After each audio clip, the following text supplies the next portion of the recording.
Hello and welcome to another Dead Pixel. My name is Joe, and with me today I have the man who knows every song by the American band Butthole Surfers, Nick. Nick, how are Yes, you doing today? I'm doing good. Yeah, they had the first song they ever wrote was a song called Banana Strawberry. Do you want me to just keep going? The next one was Mr. Jones. The one after that was a song called American Pie. After that was Freak on a Leash. Um, the Real Slim Shady was next. Do you want me to just keep going? I think you're getting confused with the band and like just a-hole people in general, but like some of those people aren't that bad. I think you're just a little angry. How are No, you no, doing this is today? a no. The Butthole Servers had all these songs. They've always been this way. They're like the greatest band in the history of the world. So, uh, anyways, there was a reasoning for this because I had a long while ago gave gave Nick here a wonderful mouse pad to celebrate his acceptance into anime, and then he immediately got embarrassed and could not display his wonderful mouse pad for the world. So still expecting retribution on that, and we will see one day when he decides to probably burn down my house or I think something. it's more He fun to takes hold things a you little in. extreme. I think it's more fun to hold you in suspense. Suspended terror is. I think that's probably the better route for a while. And just when the terror begins to ebb, that's when I'll strike. I host a podcast with you every 2 weeks, so I figure it's terror enough as is. Um, Then my plan is working. Yeah, doing pretty good. Um, it's been 2 weeks. It's been fine. It's getting hot here. My air conditioner pretty much won't stop kicking on. And Yeah, it's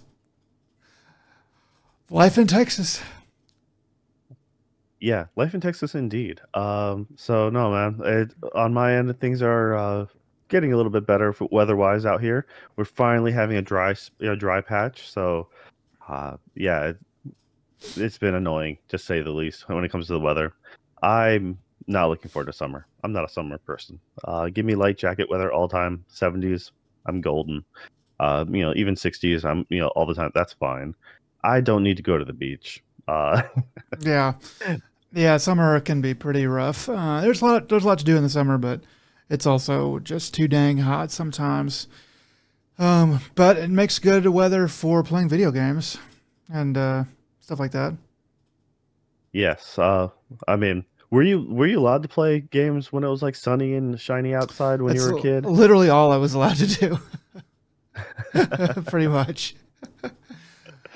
My family made that rule of like only if it rains. If it's sunny out, you can't stay in. So I loved rainy days. That was like, dude, it's raining, score. Let's go and rent a game. That was the one time I was actually allowed to go. I had to use my own money, but I didn't care. I was just like, yes, Yeah, let's do this. I think there's some advantage to that. I think it's probably a good idea for some kids, most kids, to have some limits. But I don't think I would say if it's sunny out, like you have to not be playing games. I think it's more like a part of the day you need to spend outside. You don't need to spend all day playing games, but I wouldn't limit it to anything. There's a guy, Dr. K. He has an Indian last name, so it's kind of hard to pronounce.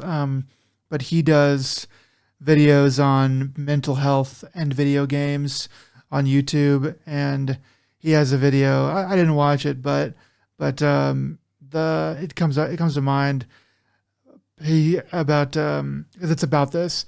He very basically says um, that preventing your kids from playing games actually does more harm than good. Because there's a lot of parents who are like, no video games at all, and I think his point is like you can't do that because it just makes like it's just an arbitrary thing, and it just makes them want to play games more, and just kind of damages them going forward. And I'm like, yeah, makes sense. Yeah, well,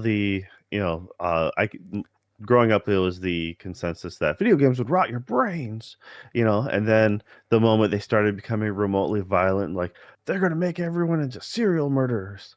So it was very much uh, a world, the world did not accept video games, and it was just a child's toy, for a very long time. So yeah, it's you can have a legit argument of game is art, but Yeah, then you can debate whether or not you think it is or whatever. But that's a debate for a different time. yeah. I think games and TV are they're fairly similar. There's plenty of trash TV, trash movies, but there's definitely some art out there that is film, and there's some really good TV shows that are very artistic, and I think games are exactly the same. But you're right, that is a debate that will continue to be had across the generations. All right. Well, I forgot to mention that this is episode 44. Another Dead Pixel. We are recording this slightly early because I have some family engagement stuff to do, so I won't be here for the weekend. Um, so yeah, this is May 18th, Thursday. Hopefully this thing will be out probably Saturday.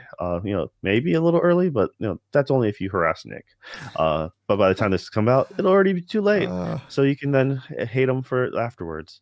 Uh, he loves hate. God. It fuels him. Okay, So okay.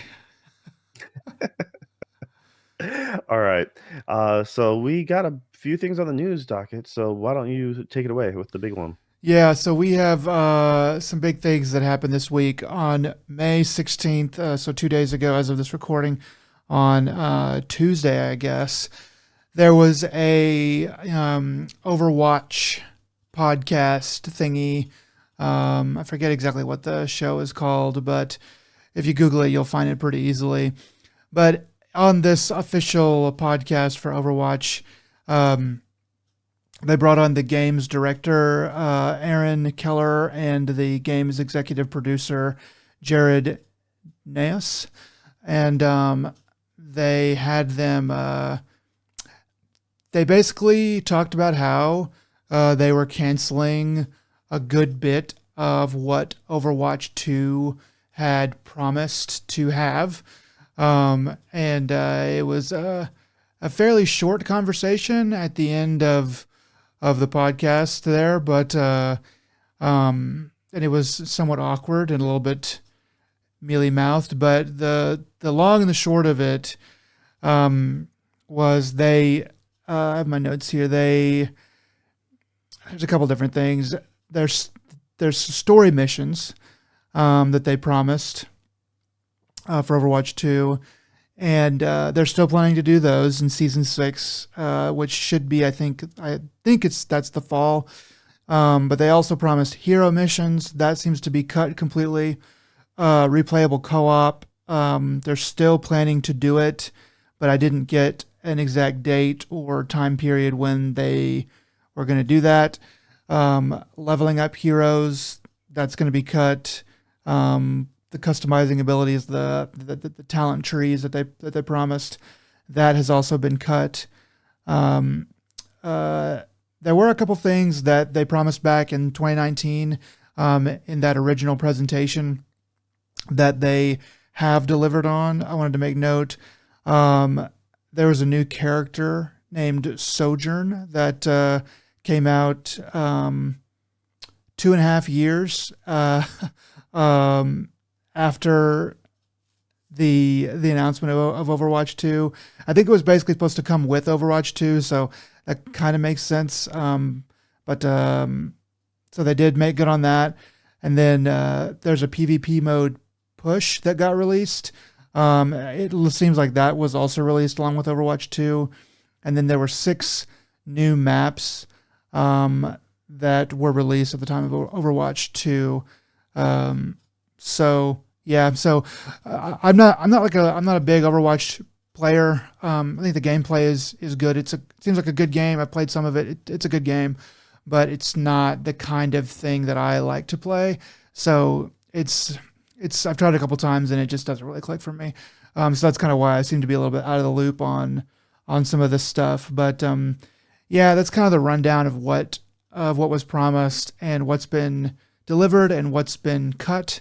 Um, and yeah, the community is not very happy about it. There's a lot of YouTube videos, obviously. I haven't looked around on Reddit too much, but I don't imagine people are very happy.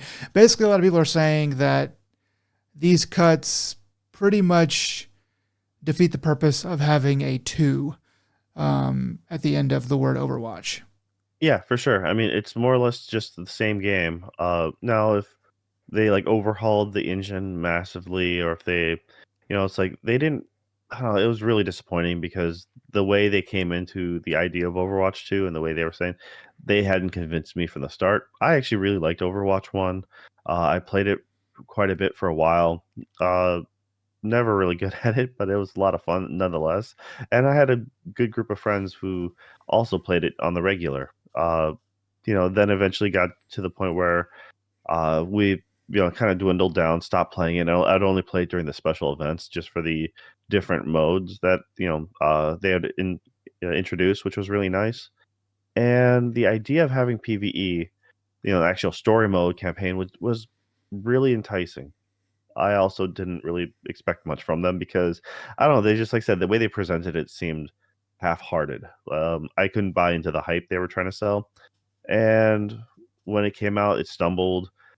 Some of my friends started playing it, and they, of course, got really angry, like the most of the internet did with the the currency exchange and stuff like that to buy your outfits and the whole bit. So I just kind of gave up on Overwatch 2. I downloaded it and I never once actually opened it. So it's been a dead thing to me.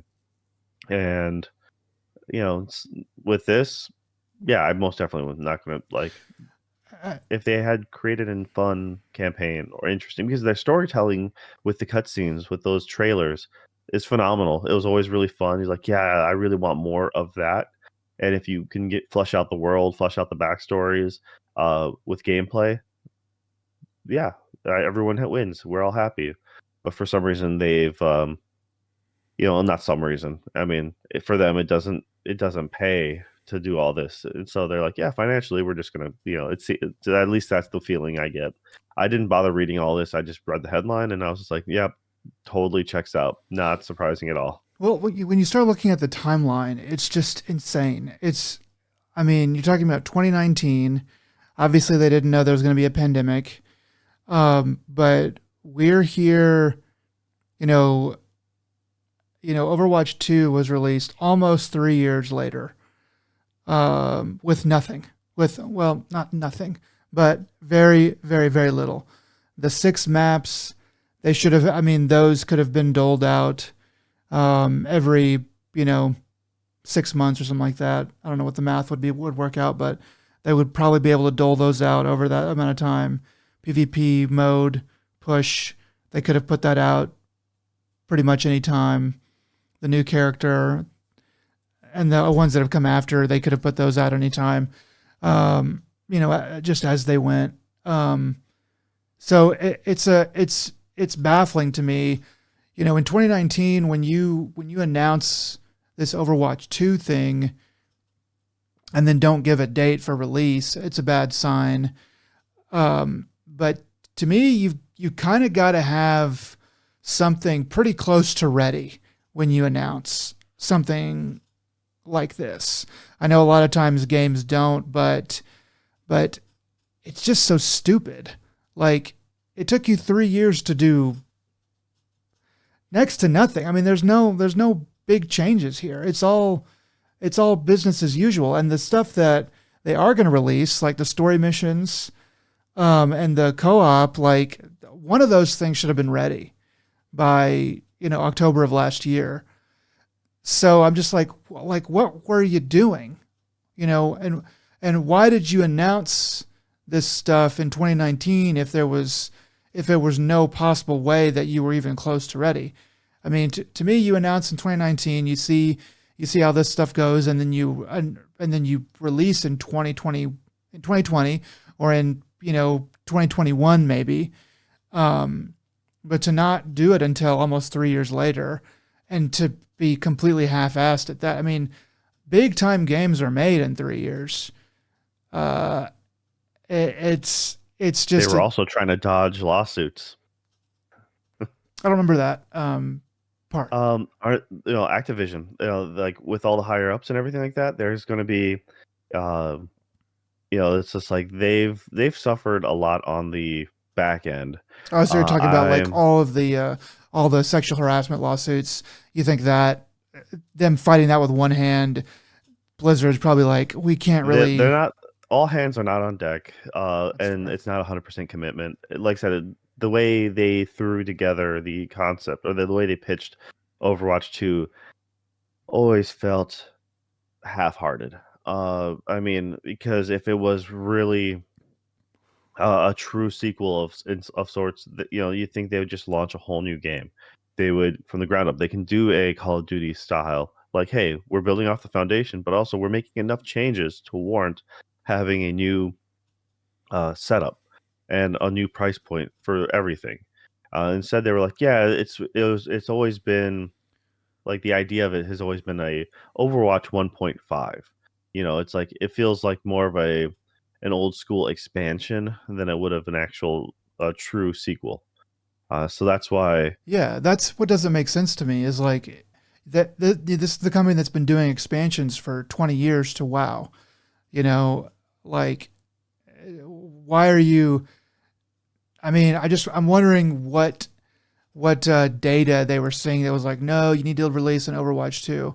Like to me, Overwatch has always been the characters are so strong in that, and it was going to be a an open world or an MMO in the first place, and they scrapped that. So like, there's a lot of story there that the characters lend themselves to. To me, they needed to let Overwatch proper the shooting and the 5v5 6v6 back then, but the 5v5 arcade stuff, they needed to let that just continue to progress.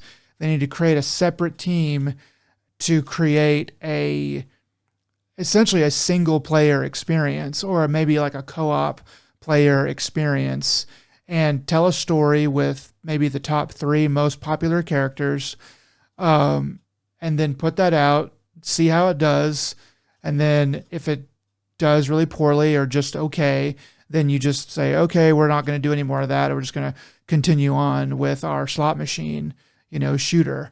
I think that seems like the obvious move to me, but maybe that just cost too many resources and they just didn't want to do any of that because this all seems just like low hanging fruit that they were trying to kind of grab with the budget that they had. It's like 35 million people play this game. Like a lot of people are whales, are spending tons of money. Like I just don't understand. I mean, I guess the cinematics cost a ton of money, but I feel like since 2016, you could have been you could have been doing something on the side, storing up a war chest. there's probably a really interesting story of like all the stuff that's on the cutting room floor You're that probably never right. it will never see the light of day. Yeah. And so maybe in the future we get a good Well, documentary some of about it it. saw the light of day. So, But all yeah. right then. Anyway, Well, that's I guess that's enough of that. Let's go on to the next bit of news. What do you got? so a couple of things from Nintendo from last week. Switch sales down 22% last year. They're projecting it to continue to go down by 16% this year. That kind of makes sense. I'll just kind of go through some of these other things too. Also, there's no new hardware for Nintendo planned till uh, next spring at the earliest. And then Nintendo has also been kind of cracking down on some emulators. They did a takedown of an emulator called Lockpick, and then they have another emulator company related to Lockpick called Lockpick or something like that. I don't know. And then there's another emulator that shuttered itself after this news because they're like, we're, you know, that there's too much heat and we're not going to get sued by Nintendo, so they just shuttered. But anyway, I thought that the sales being down is probably a good thing. The Switch has sold enough. They've made plenty of money. They've proved, you know, they have a huge attach rate and all that stuff. I think the Switch sales being down is actually a good thing because it's likely to make them go ahead and move forward with whatever new hardware they have. So we might actually get it by, you know, Christmas 24. I would love to see it come out earlier. I think like a spring or summer release. I don't know why they would do that, but like a spring or summer release of new hardware would probably be easier on a lot of consumers because there'd be a lot of people who would kind of trickle in to buy that instead of everybody rushing out to grab it for as the hot toy for the Christmas season, and then, you know, half the country not being able to get it. So They're going to anyway, do that anyways. They're going to limit production like they've done since the Wii, and make it, you know, trickle it out and make you suffer the entire time. And anyone working at a video game retail store or something like that, or any retail store, is going to hate their lives because they're stuck having to deal with a bunch of people being angry. Uh, yeah, I've been through that enough times, and yeah, like the Wii and the Switch, you know, they can. Yeah, I really dislike the way that's handled. They've been yeah, I was doing it a trying not to lot, be quite so you know. black pilled about it, but you're probably right. I mean, no matter when they release it, they're going to throttle it down to, you know, 50 or 60% of what the actual demand is, and be kind of. I mean, the Switch wasn't so bad. It was kind of scarce for a little while early on, but it cleared It up was pretty scarce for like quickly. a year. Was it really? Okay. I remember Like it wasn't like catastrophic, apocalyptic levels the way the Wii was, and then no one bought the Wii U. But I couldn't remember how bad it was for Switch. I just didn't remember it being super super terrible. But you're probably right. They're probably going to to barely release it, and then we're all going to be scrambling trying to get it. So um, anyway, it's good to keep an eye on that because if they do try to release it um, next spring, then it'd be good to go ahead and do a pre-order of something like that. Because if you don't pre-order it, then you're probably not going to get it for way after you actually want to. yeah, I'm kind of hit or miss about it. I like the idea of the Switch. I just unfortunately don't play it nowhere near as much. Um, no, I got an you know s- I bought mine the I only bought mine kind of out of necessity. Like I happened to be in the States. I was unexpectedly going to be here for a longer period of time, and all my consoles were back home. And then I happened to be in a uh, like at a store, and they happen to have them in. I'm like, oh, they have like three of them in. Yes, I'll buy one right now. I think I bought mine in May of was it 2020? Um, I'm trying to remember if that, yeah, that sounds about right. Um, shoot, no, it wasn't that long. It wasn't that late. But anyways, I bought mine the May after they had come out already. So they had been out and sold out for like since like for 6 months or something like that at least. And well, I think they came out in September. So yeah, and I just remember like you can't find them anywhere. It's really hard to get. And then it wasn't until like later that summer, by like July, you could start seeing them a little more frequently. They'd still sell out, but you're more likely to see it, you know, out in the wild.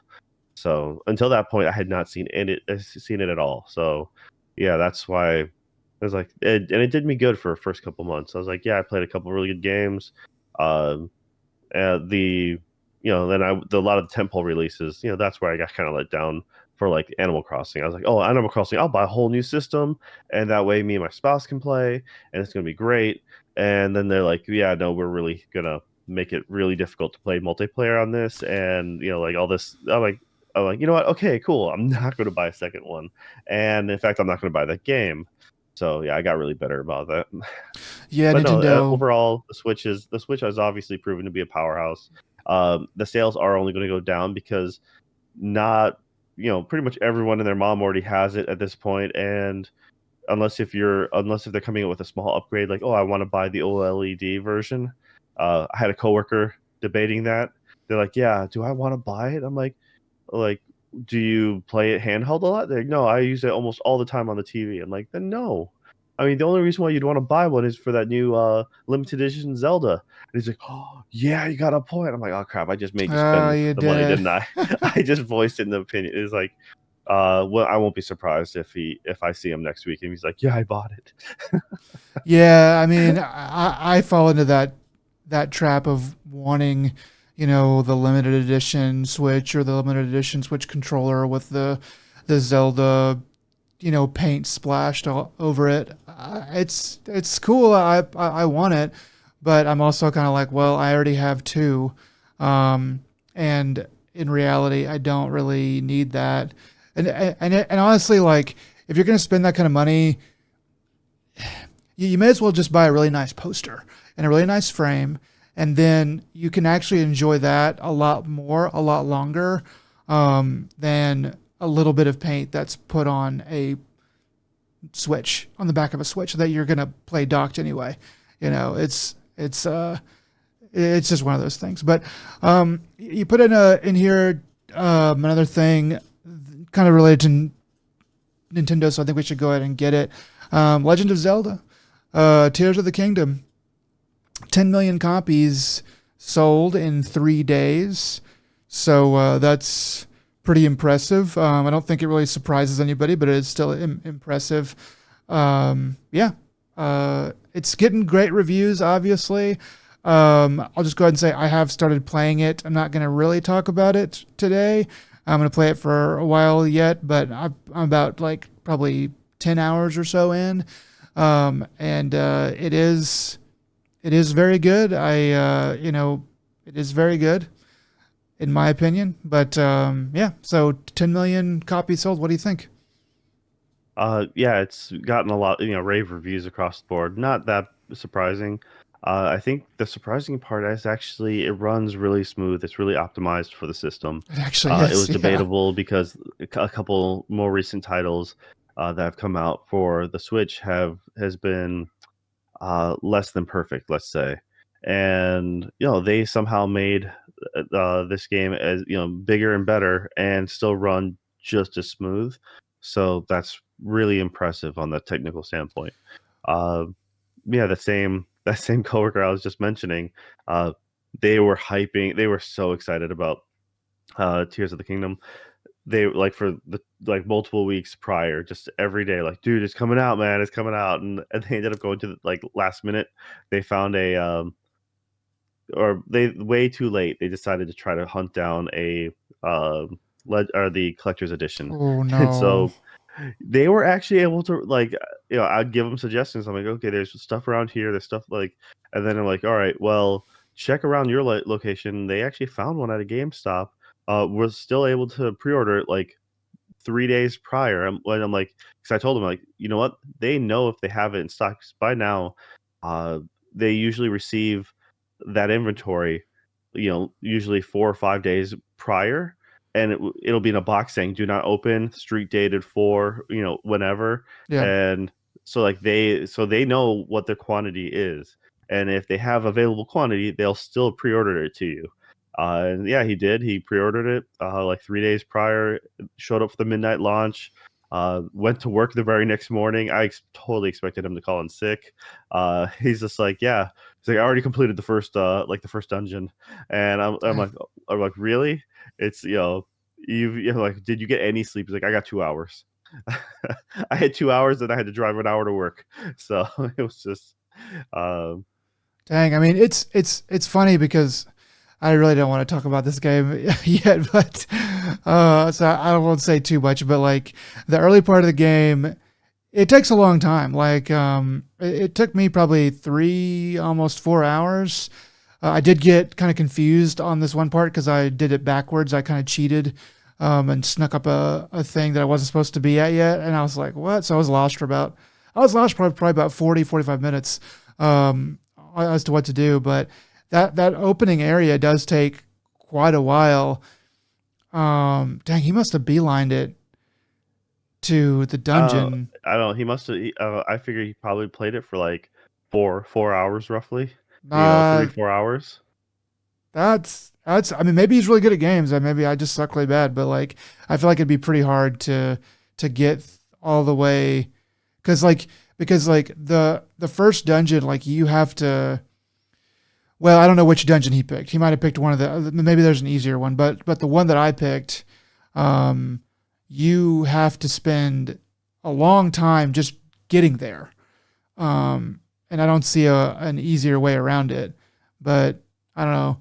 Maybe he skipped a lot of the temples and the little things like that. I don't know. But Yeah, anyway, no idea, man. I just know that he was. I've never seen someone as excited and as happy about it. He's not really. I wouldn't call him a really hardcore gamer, but he really does like. He loved Breath of the Wild, and quite a few of my coworkers did, and they've. It's been a hot topic for sure. I mean, Uh, like I was playing, I bought it and started playing it, and I was like, this is good. And about an hour, 2 hours in, I was like, I got that Christmas morning feeling. I was like, dang, this is a Zelda game, and it just has that feeling to it. I can't really describe it, but but you're saying as long as it took you, you haven't beaten the game yet, and like all the speed runs are like an hour and a half.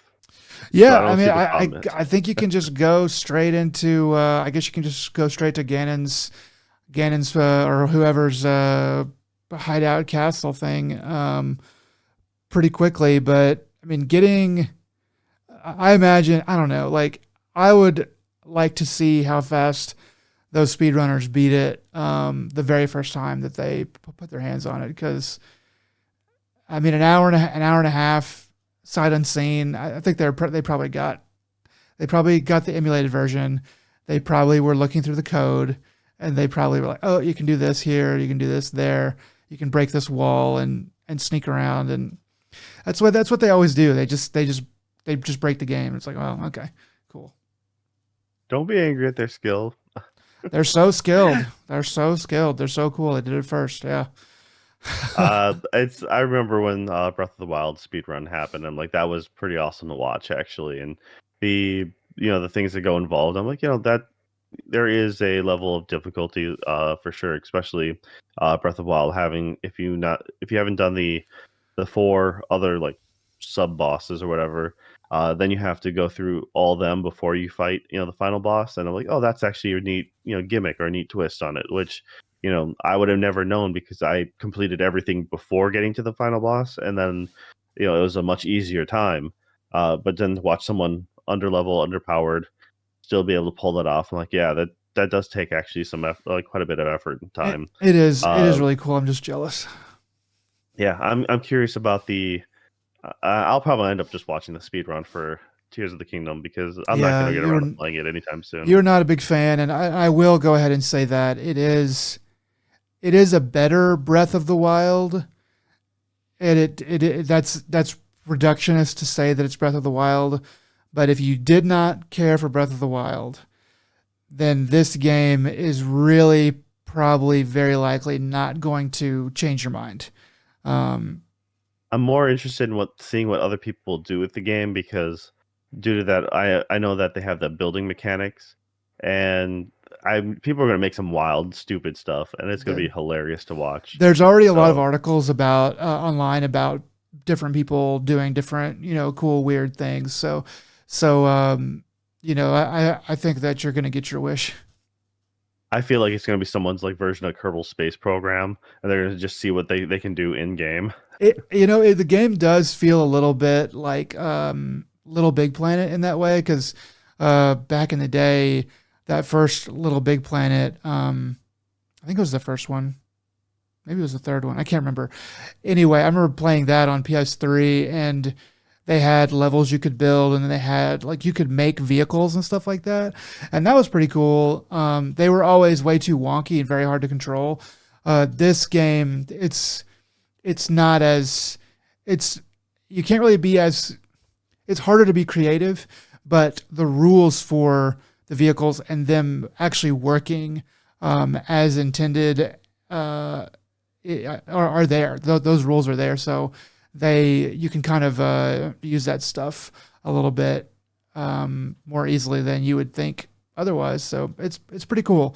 I'm gonna try to get through a lot more of it and talk about it in a couple weeks. But yeah. Anyway, very impressive, very impressive, Nintendo. You did a very good job. Honestly, that's saying something nowadays with a lot of the games coming out, especially like on Microsoft's front. Yeah. So yeah. Well, I was gonna say like way back when you were talking about you're impressed that it runs so well. It's been 4.5 years since the other one came out. Since Breath of the Wild came out, I'm kind of wondering if they've had this game finished for a while, and they've just been polishing it and making sure that it's gonna come out of the gate running amazing, so they wouldn't have any egg on their face.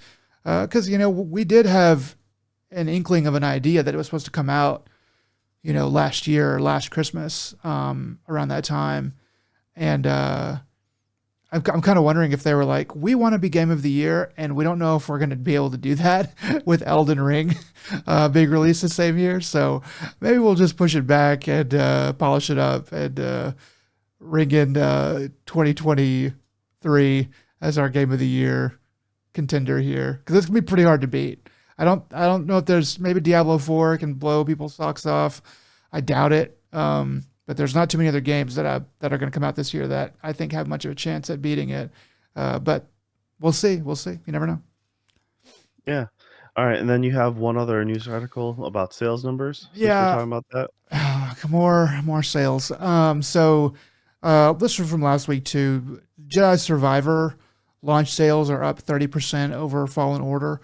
That's a good sign, I think. I only bring this up because I think the last time we may have mentioned that Jedi Survivor was already being discounted by 10% pretty quickly after launch. So people were saying that was not a good sign, and they might be right. But because this 30% sales difference being higher, it's definitely a good sign, but exactly it's not necessarily a good sign, because depending on how much the game costs to make, they may have spent a whole lot more on it. It might have been a much bigger bet. So it might have really needed to clear 30%. It might have needed to clear 40 or 50% sales higher to match that. We don't know, but I just thought I would to bring this up because it's just to kind of round out that other story about being on sale so quickly. So yeah. Anyway, we'll continue to watch that and see what ends up happening. All right. Well, I guess that's it for the news right now. And what have you been playing? I mean, other than Tears of the Kingdom. Yeah, so I've been playing a lot of Tears of the Kingdom, obviously, but before that, I managed to dip into a couple different games. One of them was A Plague Tale Requiem. This is the second game in the series. The first one being A Plague Tale Innocence.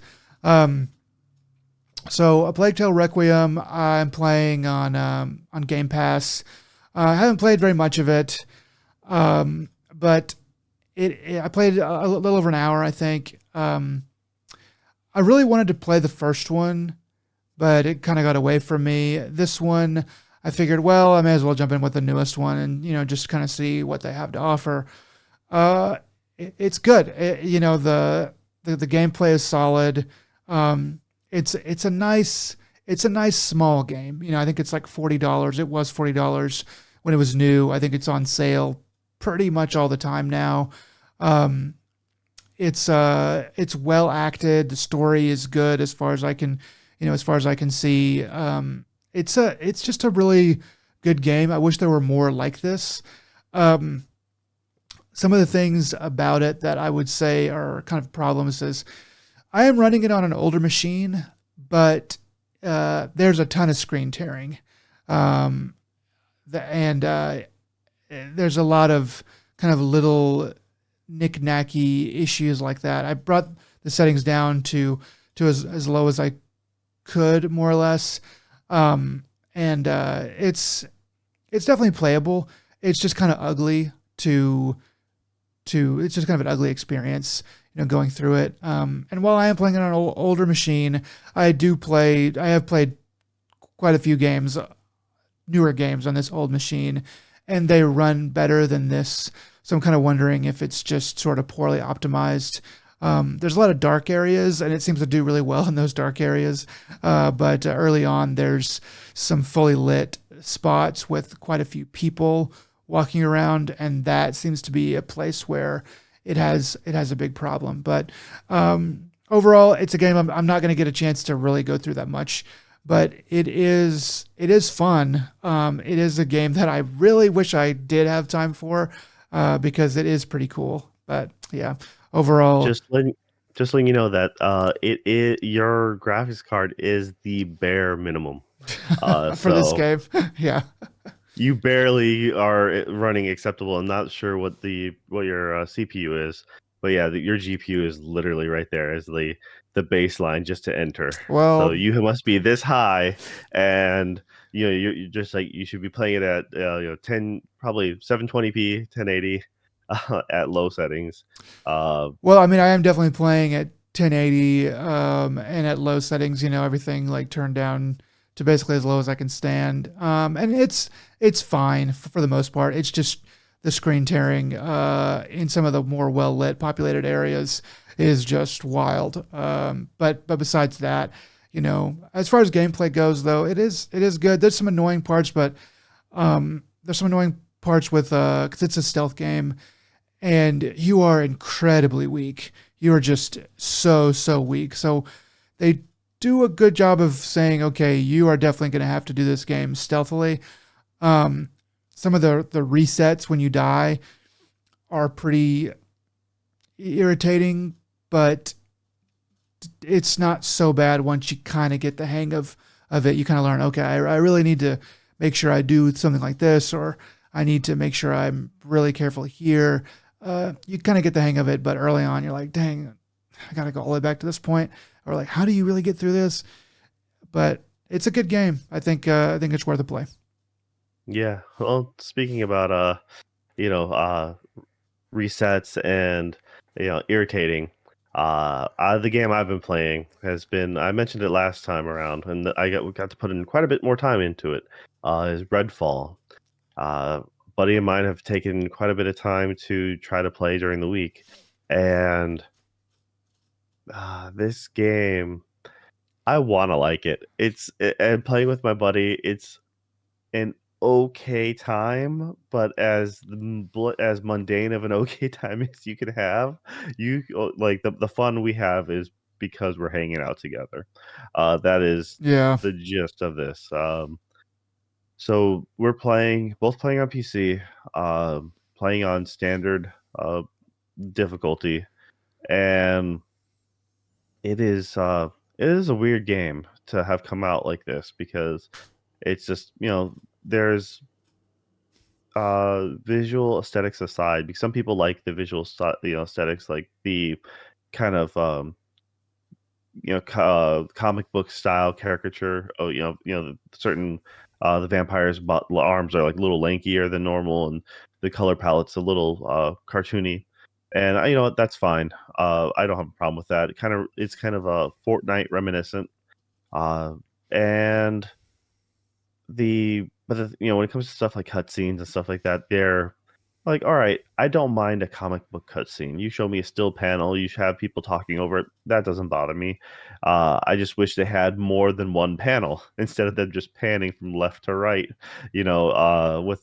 without anything else. And then turns out those cutscenes are done in engine. Like your yeah, character models are moved around, and it's just a screenshot because when you come out of the some of those cutscenes, since I'm playing two player, it'll show my character model and my buddy in the background, and so my character is narrating for my view, and then on their side, their character is narrating for their gameplay, and both of our characters are in the background.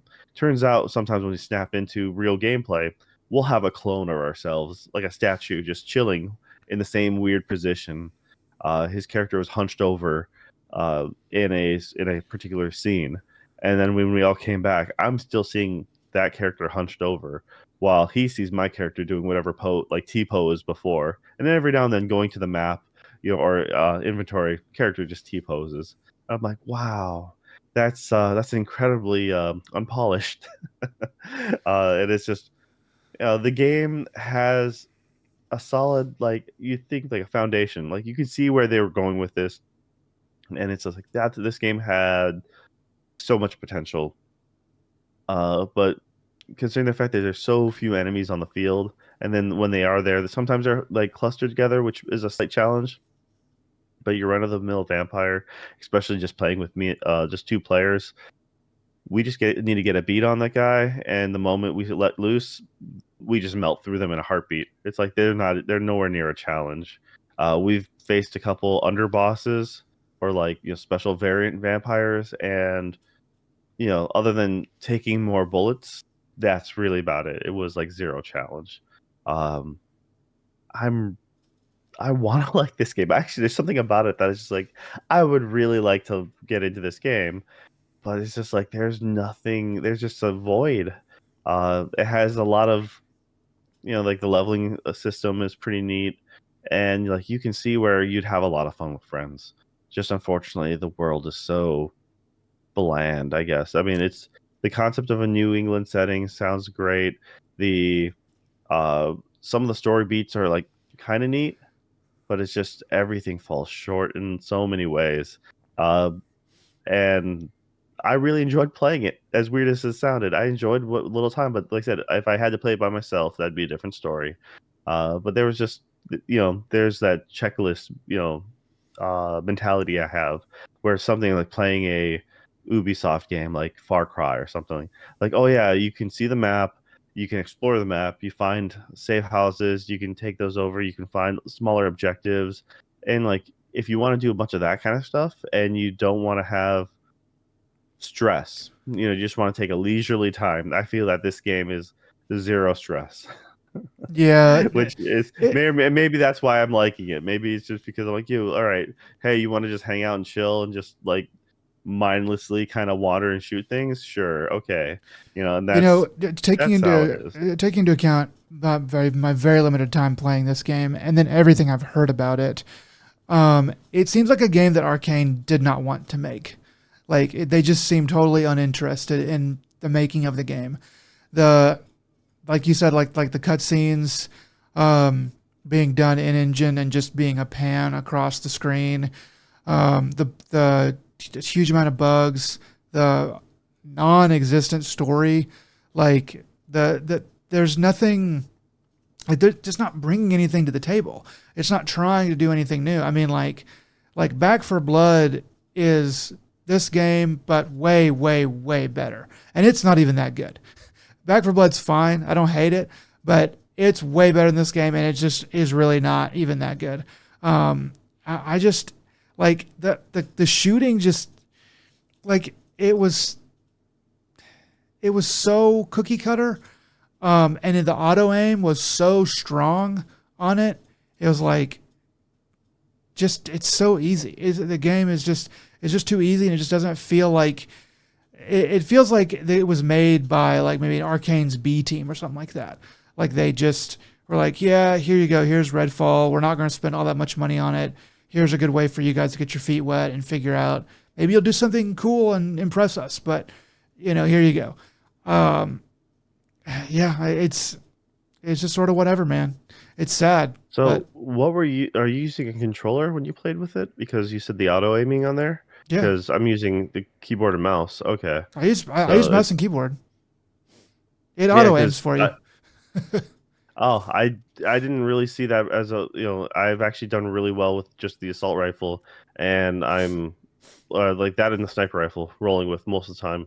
I have a they dropped me a golden shotgun in the beginning, so I'm like, okay, this is great. The only problem, the funny part is, I just recently discovered the range on that shotgun is devastating. So like I meant to switch weapons, and I accidentally skipped my next weapon in slot, so I went to I went 2 weapons down, and all of a sudden I just fired, and I'm like, I took out 2 enemies at once from a pretty good distance. Like, oh man, this shotgun has range. Well, Okay. Joe, the reason why you didn't notice that the auto aim was so strong in this game is because you have good aim and I have bad aim. And I'm like, I'm just going through like, click, bang. Oh, I hit him. I actually got him in the head. I did not get him in the head. And then I started watching for it and I was like, oh, yeah, if you just kind of get close, it'll do it for you. All right. That's Yeah, uh it's that's my experience with it. I also listened to a YouTuber. They were saying that they didn't like that. They were saying that somebody else was saying that that there's like one of the worst shooters ever, and he was like, I think he just wasn't really paying attention to the auto aim. He was trying too hard, and it was he was screwing it up because he was fighting against it. And I was like, yeah, that sounds about right. If you were trying to fight against it too hard, you'd probably uh not have a fun time. But yeah, anyway, it's too bad. Maybe they'll figure out a way to improve it. I kind of doubt it, but that's Redfall for you.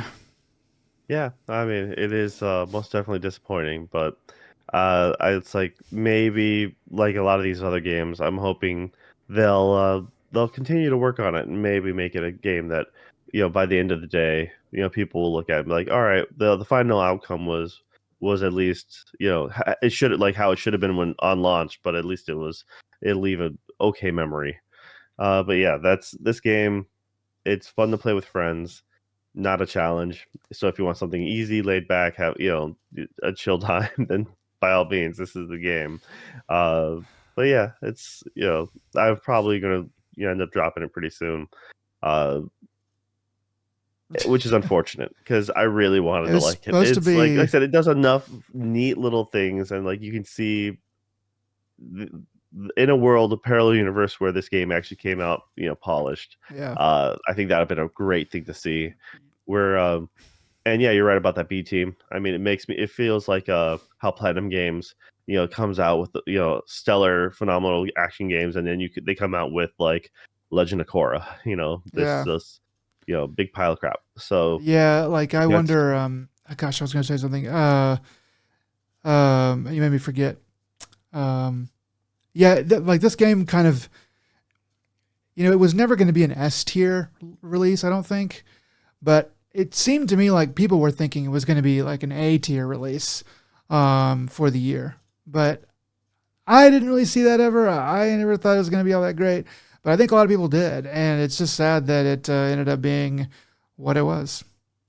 yeah. I mean, Prey was such a awesome game, and it was a little too slow for my taste, but at the same time, I had a really fun time. But then again, I play those games very methodically, so I clear every room, I check every little nook and cranny, um, and I had a great time with Prey, but I never finished it. Like, Yeah. uh, when it came to this, eventually, we were looking everywhere, trying to loot everything, and then it got to the point where like, no, man, just beeline it to the next thing.